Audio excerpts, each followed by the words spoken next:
what are anxiety disorders? Well, generally, they're disorders that include a lot of anxiety, but not just random or understandable anxiety. I'm not talking like, oh, the night before a date, you are nervous, or the day before a test, you're nervous. This is distressing nervousness and almost constant or persistent apprehension. And a lot of times we're going to attempt to self-soothe that anxiety, which can lead to maladaptive behaviors or coping mechanisms, whether it's coping through substances or it's coping through behaviors, like what we're going to see with OCD. Obsessions are recurrent thoughts or intrusive thoughts, whereas the compulsions are persistent behaviors or rituals that emerge in order to placate the intrusive thoughts. So we could have a number of maladaptive coping mechanisms that emerge with anxiety. Like someone with social anxiety may get along better with people when they're at a bar or drinking, and so they may rely too heavily on that crutch in order to get over their social anxiety. And oftentimes, even though we can't ascribe a disorder directly to one singular cause, there is a high correlation between victims of abuse, especially when they're children, and higher levels of anxiety disorders. Now, some of the characteristics of anxiety include anxiety. You're worried or you're afraid. You don't like uncertainty. That uncertainty makes you nervous most of the time. You're constantly worrying about what could happen or what is happening. That leads to higher stress and higher stimulation of your sympathetic nervous system. You can be oversensitive. And this doesn't just mean oversensitive to your own emotions. It doesn't mean like, oh, at a drop of a pin, they'll start crying or think that, people hate them. This also includes being oversensitive to other people's emotions. So tying back to this etiology of, oh, people who have suffered abuse have higher rates of anxiety disorders. Well, one of the coping mechanisms or survival mechanisms that people who've been abused develop is they learn how to very closely and accurately monitor their abusers, especially their emotional states, so that they can try to foretell any acts of violence or abuse that may be brewing. And so they could be oversensitive to facial cues and to emotional expressions because they have survived by reading their abusers' emotional expressions in order to try to protect themselves. Okay, so they may even give themselves anxiety over how other people perceive them or react to them unnecessarily because they can't read other people's cues properly. They see it only as a life or death situation that has been overstimulated over time. Also, difficulty concentrating. That goes back to the Yerkes-Dodson theory of arousal. Okay, remember, if you're completing something that is complex, you need to focus. You can't be distracted. Versus if you're doing something not complex, then you can be distracted. And so anxiety itself can be one of those distracting features, like in testing anxiety. You're trying to take a test and you run out of time because you just spent the whole time sweating and thinking, okay, I'm going to fail this test. I'm going to fail this test. Also, this can interfere with sleep. It can cause insomnia. Now, insomnia isn't, oh, I'm trying to go to bed and I can't go to bed one night. It's persistent lack of sleep, persistent inability to get or to stay asleep. Although after spring daylight savings, I am very easily going to be able to pass out tonight. This can also lead to exhaustion. Remember when we talked about the general anxiety disorder when it came to the 3 phases? The last phase after, alarm and response was exhaustion because your sympathetic nervous system, your fight or flight system is flooding your body with adrenaline and cortisol. And that is expending a lot of energy. It's tensing a lot of your muscles. So eventually your body is going to give out from the anxiety and from the stress. So generalized anxiety disorder is when a person is in a persistent state of fight or flight. So they're tense, fearful, and they are ready to go at the drop of a hat. So some symptoms of that generalized anxiety could be random sweating, their heart racing, near syncope, which is almost passing out, dizziness, shaking, and of course, fear. Now, this isn't necessarily triggered by a specific event. So like if someone has PTSD and they hear a song on the radio that reminds them of the traumatic event, then they might be triggered. Okay, that makes sense. There's a causal relationship of, oh, hearing that music, that particular song reminds me of that event. And so I'm going through an intrusive thought process from the trauma. With generalized anxiety disorder, there isn't really a cause and effect. It's not a specific event, it's just there. And this has to be persistent throughout months of time. So it can't just be, I'm really anxious for a week and I'm on edge. It has to be for 4 months or more. And that's one of the classifications that's designated in the DSM for helping people make these diagnoses. Like, are they just stressed? Is it a stress disorder or is it an anxiety disorder? Now, a panic disorder is the more extreme form. It's more intense. So a panic disorder is often confused with heart attacks because it has similar symptoms. Your chest will hurt. Your arms might hurt. You might tingle. You might pass out. People who go through panic attacks feel like they are literally, not metaphorically, but they are literally going to die. And oftentimes will go to the ER thinking that they need a CT scan of their heart because they think that they're having a heart attack. In reality, it is a panic attack. Now, this isn't always triggered by a real threat. They can be very unpredictable. Whereas with PTSD, you can tie it to a causation relationship or a causal relationship regarding triggers. Panic disorders can be completely unpredictable with intense terror, and then you just have to ride it out. And so the use of those grounding techniques, like the breathing on a count of 4, 4, and 8. Holding an ice cube helps because of the texture of the ice cube, but also if you hold it long enough, your hand will start hurting and it will ground you in the reality of what's going on. Or grounding using your senses. 5 things you see, 4 things you hear, 3 things you smell, and so on. Now, panic disorders and anxiety disorders occur in a higher rate in women as opposed to men. Particularly the panic disorder tends to affect women twice as much as men, or they're more likely to suffer from panic disorders. Now, there's a lot of different arguments about what causes this. It could be biological with difference in hormones or neurotransmitters. It could be different coping skills that have emerged, or it could be a sociocultural model. There are a lot of things that women do or don't do in response to perceived or possible threats, like walking to your car alone. You put your keys in between your fingers, or they sell little gadgets that you can hold on, or panic alarm apps for your phone. Going outside for a walk at night with headphones in. Can't do that.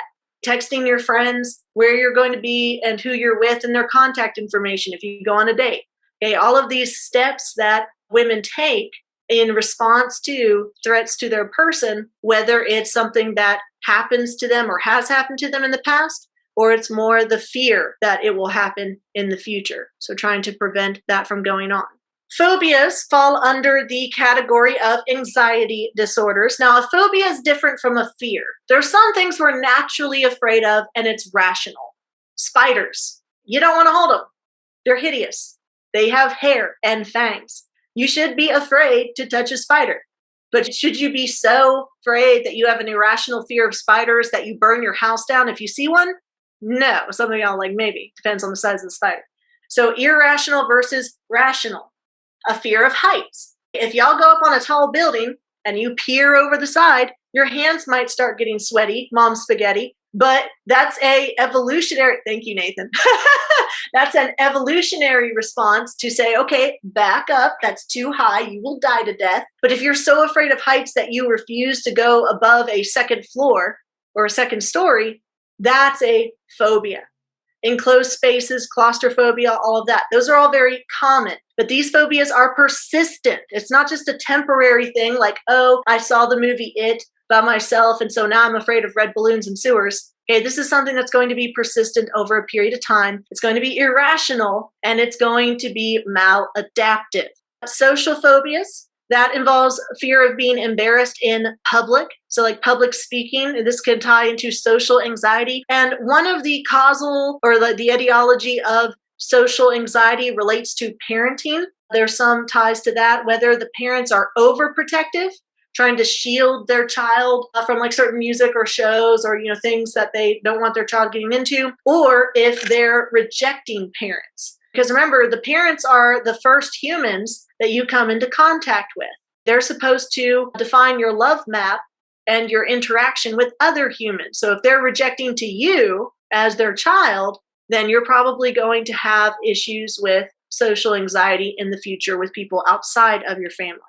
Agoraphobia, it's a fear of public spaces. At its extreme form, it can lead to a fear of leaving your house. So being stuck in your house and afraid of leaving it for a number of reasons. It could be in result of a trauma. It could be overwatching the news and, seeing everything that's going out in the world. And you're like, the world's going to crap. I'm going to stay inside. It could be related to germophobia. Like you don't want to go outside because that's where the germs are and you clean and bleach your house obsessively. But typically agoraphobia means that they don't want to be in public spaces or around large number of people. Allurophobia is the fear of cats, which I definitely do not have.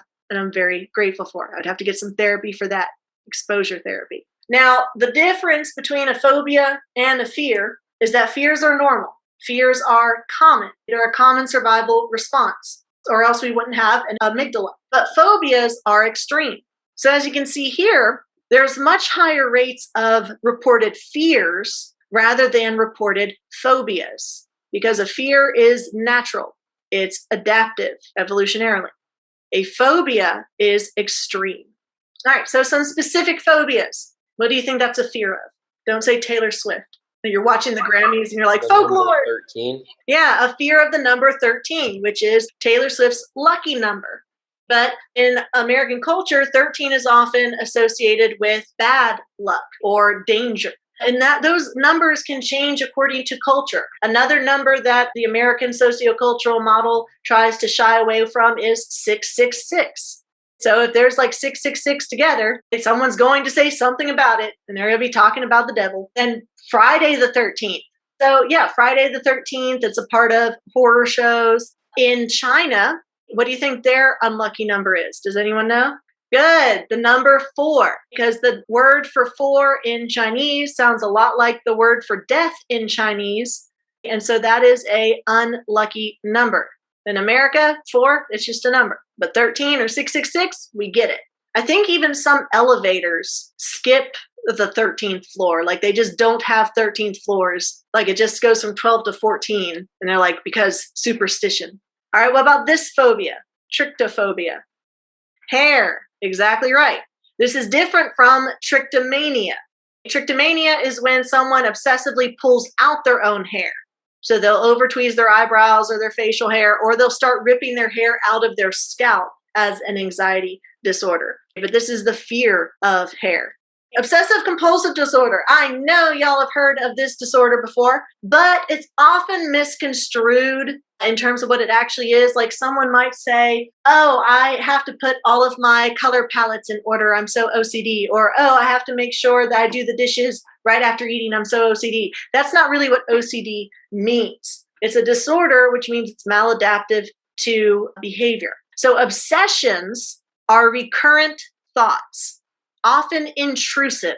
And a lot of these obsessions relate around fear of what could happen, fear of something bad happening. And they're intrusive, so they're going to happen over and over and over again. You can't just say, I'm not going to think about that. It's going to come into your brain and say, intrusive thought, intrusive thought, intrusive thought, and you can't get rid of it. So in response to that obsession, we try to cope by developing a ritual, a compulsion. Compulsions are recurrent behaviors that soothe the fear. If I do this, then nothing bad will happen.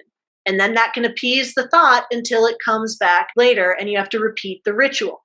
So for instance, if you're germophobic, you're afraid of getting sick, that intrusive fear is going to lead to you doing certain behaviors like overwashing your hands or boiling the water really hot to wash your hands or scrubbing too hard and exfoliating too hard when you shower. But you're going to use that as a way to stop the intrusive thought of you're going to get sick. You're going to say, oh, well, I'm going to take a bath in bleach. Some people have done that in order to prevent from getting sick. Or you may think, if I don't flick this light switch 4 times exactly, then something bad will happen. Okay, so they'll flick it 4 times. And then when nothing bad happens, that reinforces their behavior because they're like, oh, it worked. That's operant conditioning. And they're not going to test the theory of, well, what if I flick it 5 times? Because they don't want to test the theory of what if something bad happens. And so it's naturally reinforcing. Every time they do the ritual, the obsession calms down and then nothing bad happens. And so they continue in that cycle of obsession and then compulsion. So what does this look like biologically? Well, people with OCD often have lower levels of serotonin and dopamine. Remember that serotonin helps regulate positive moods, and dopamine is the pleasure chemical. So they're not getting their nucleus accumbens stimulated. They're starved for those chemicals. So maybe their amygdala is getting overstimulated, which leads to them overestimating threats. So like if you're afraid of the number 13, you are overestimating the power of a number. If you have germophobia, you're overestimating the likelihood of you getting sick and dying from a germ. So they overestimate those threats, and so they're constantly in a period of anxiety.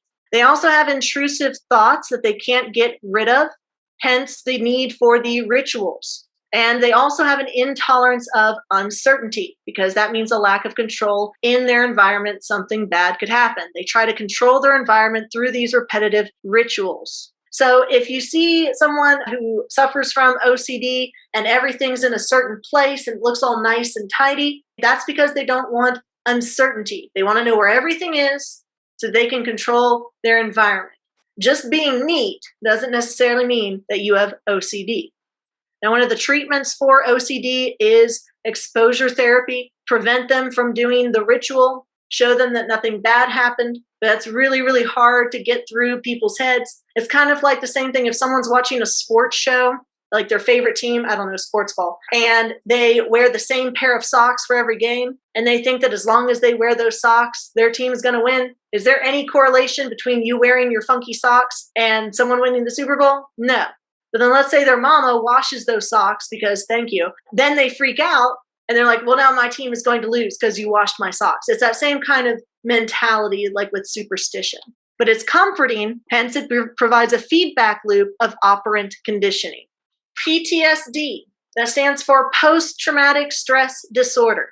This is extreme anxiety caused by extreme situations. Now, there's two types of PTSD. There's the type that most people know of where someone's gone through a life or death event, a trauma, an extreme trauma like warfare or assault or abuse. And then there's complex PTSD, where it wasn't a singular life or death event, but a series of traumatic events that may not have reached the threshold of life or death, but were still traumatic, that eventually build up to PTSD.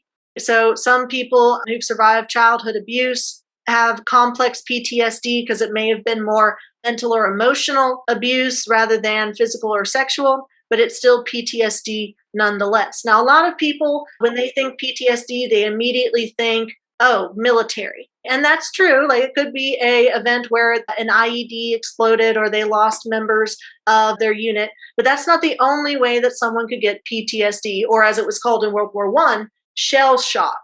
Other experiences that could be life or death or just traumatic can result in this disorder. So symptoms of PTSD: difficulty going to sleep, nightmares. That comes under intrusive thoughts. When you're sleeping and you're awake, you're going to have intrusive thoughts, or flashbacks. Now, a lot of times this flashback scenario is portrayed in media as like really lifelike, and they're like in a psychotic break and they don't understand what's going around with them.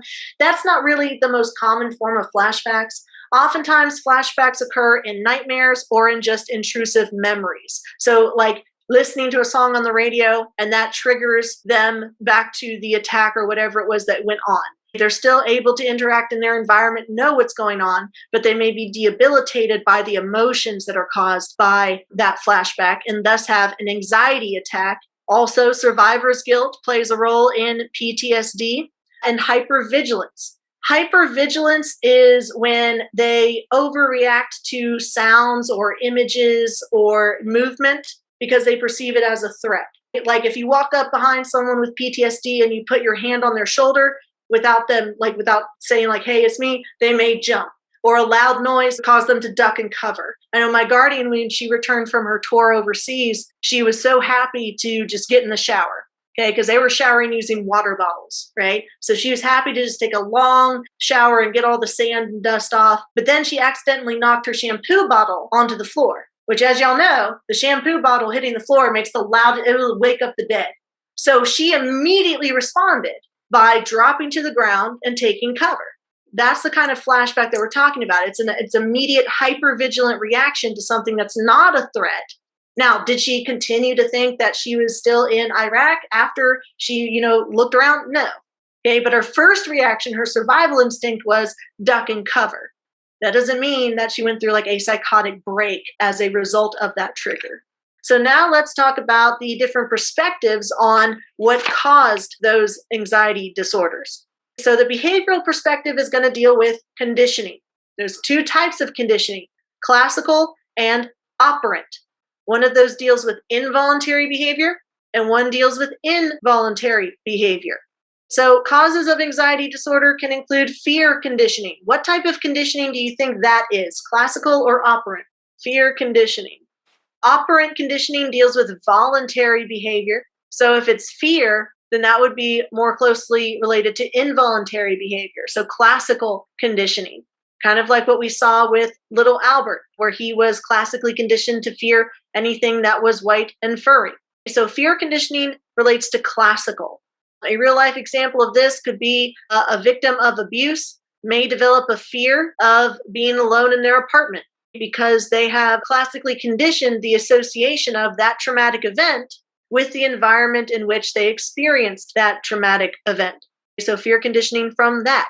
Stimulus generalization. Y'all may remember that little Albert indicated generalization. He wasn't just afraid of white rats. He was afraid of anything that was white and furry, and even Santa Claus. So that's generalization of that fear, as opposed to discrimination, which would be if he wasn't afraid of anything except for white rats. So stimulus generation as it relates to anxiety disorders could include you already have a fear of heights, but then you also add on an intense fear of flying, even if you've never been on an airplane, even if you've never flown. You're already afraid of heights, so it makes sense that you would combine that with a fear of flying because you fly at great heights. Reinforcement is when you engage in voluntary behaviors. So what kind of conditioning is that? Classical or operant? Good, Sam, operant. So operant reinforcement, by avoiding the places that cause you to have fear or anxiety, that rewards you by lessening your anxiety. Same thing with OCD. You have obsessive thoughts over and over and over and over and over again. How do you appease the obsessive thoughts? You engage in compulsive behaviors and rituals. And so that allows you some relief from the obsessions, like an OCD. Also, observational learning and modeling. You could learn vicariously to be afraid of something. Like if your parents show fear around snakes or spiders or roaches or whatever, you may adopt that fear based on their fear of it. So that's the behavioral approach. In terms of the biological approach, this can include the evolutionary theory. Fear isn't necessarily a bad thing. Fear helps us survive long enough to pass on our genetic code to future generations. For instance, fear of the dark. So if you're part of a caveman tribe and it's dark outside and you're afraid of it, that's evolutionarily beneficial because it keeps y'all together in a group in your shelter, as opposed to walking around in the pitch dark, stumbling into holes or getting attacked by Mothman or something. And so the fear of the dark has some evolutionary benefit. So some fears help us to survive. So that's the biological perspective of anxiety disorder. There are genetic components to fear. There's a high correlation between identical twins who have the same genetic material and having the same phobias or the same fears. So it could be genetically linked. And then, of course, you have the brain part of the biological perspective. What is the brain chemistry, the physical cause of these anxiety disorders? Well, when we have fear, we see increased brain activities in the areas involving impulse control. So it's controlling those impulses. You might go into fight or flight or the freeze aspect of fear. So this shows an overactive frontal lobe, which is involved in decision making. So now let's talk about the arch nemesis of the behavioral perspective. What is the antithesis of the behavioral perspective? I think Grace said it, the cognitive perspective. This is when your thoughts are the cause of your anxiety disorder. This is when a person perceives or misinterprets a harmless situation as dangerous. So a person with OCD would see touching the doorknob as a threatening environment, a threatening situation, because they've overestimated the danger of germs. If they have germophobia, So this doesn't tie into rewarded behavior or discouraged behavior. It simply ties into what are your thoughts that are misleading you into these behaviors. So that's why the DSM, when it discusses these diagnoses, it doesn't say, oh, the best way to treat this is by giving them this pill, or the best way to treat this is by engaging them in this therapy. It leaves that open-ended because it's not a one-size-fits-all. In terms of therapeutic approaches, you have the cognitive and the psychoanalytic approach. The cognitive behavioral therapy is the most popular for these types of disorders. Cognitive behavioral therapy, or CBT, was created by Albert Ellis. He came up with rational emotive therapy. Albert Ellis had a phobia of his own. He was afraid of talking to women. So how did he get himself over that fear? He forced himself to talk to over 100 women. He desensitized himself to that anxiety, thus allowing that phobia to fade away.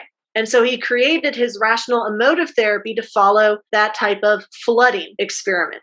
So with that, he uses the ABCs: action, belief, and consequences. With A, action, the activating event happens. Then B, you have a belief held about an event. Then C, consequence, you have an emotional reaction to your belief. So for instance, if someone has a phobia of feathers, the activating event happens. You see a feather. That's A. B, your belief. That feather is dangerous. It's coated in diseases, and I'm going to die if I'm anywhere near that feather. Then as a consequence of that belief, you have an emotional reaction of fear. You start panicking about the feather. So he says we need to change the B part. We need to change the belief. And so in order to do that, he created exposure therapy, and he added it to response prevention. So exposure to the thing that causes your fear, and then a prevention of the maladaptive response. This is also known as flooding. Okay, so exposure therapy to what you're afraid of. Now, this doesn't mean someone who's afraid of feathers is going to be thrown into a pit of feathers and left to have a heart attack. You do it in steps. You build an anxiety hierarchy. So if someone's afraid of feathers, the first step would be talking to them in the room about feathers. Then you wait until they calm down. So they're experiencing the fear just from talking about it. And then they go back to homeostasis. Then the next step is across the room, as far away as possible from them, you take a feather out of an envelope. They're going to freak out. But eventually their body goes back to homeostasis. So the next step is to go up that anxiety hierarchy, move a little closer to them with the feather. That may take another 30 minutes of hyperventilating and panic until they reach homeostasis again. Until eventually you get to them holding the feather, and then they're going to rewire their neurons to no longer be afraid. They've changed the belief about feathers. You used to believe being around feathers would kill you. Now that you've been exposed to your fear, you found out that your belief was inaccurate. And so now you're changing it cognitively so that you no longer have the same consequence. You no longer have the same emotional reaction. This is one of the most popular therapies in treating phobias and anxieties. The psychoanalytic therapy, which dates back to Sigmund Freud, involves talk therapy, free association.